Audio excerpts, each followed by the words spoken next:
Célébrée chaque année par la plupart des pays, la fête du travail commémore en réalité un triste événement qui a eu lieu le 1er mai 1886 à Chicago, aux États-Unis.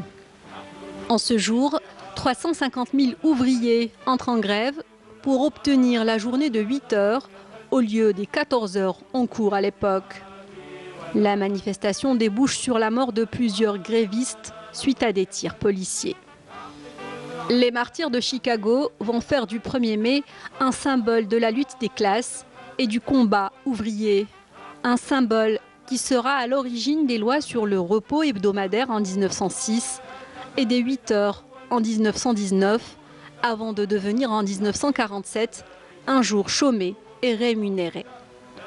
Les Pays-Bas et les pays de la péninsule arabique font partie des rares États qui ne célèbrent pas le travail et les travailleurs. D'autres pays comme le Sri Lanka ou le Royaume-Uni fêtent cette journée le 7 mai.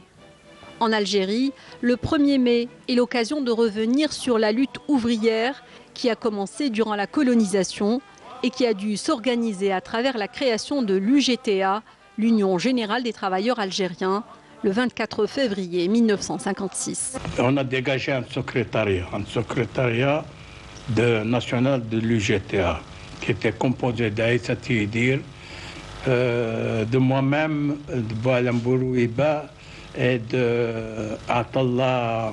حبينا نسوي سنديكا، احنا كنا وطنيين، سنديكا اللي تحوس على الاستقلال، تحوس على الخبز وتحوس على الدراهم. La revendication principale, comme je l'ai dit, j'insiste encore, mais c'est la participation des travailleurs à la libération du pays. La libération du pays était donc la principale revendication de l'UGTA, qui a observé, suite à l'appel du FLN en janvier 1957, une grève générale de 8 jours sur l'ensemble du territoire national afin de soutenir la question algérienne devant l'ONU. Il a été très réussi, les gens sont restés chez eux, mais la police et l'armée ont dû pénétrer de force dans toutes les maisons. Ils ont procédé à des milliers d'arrestations d'hommes et de femmes.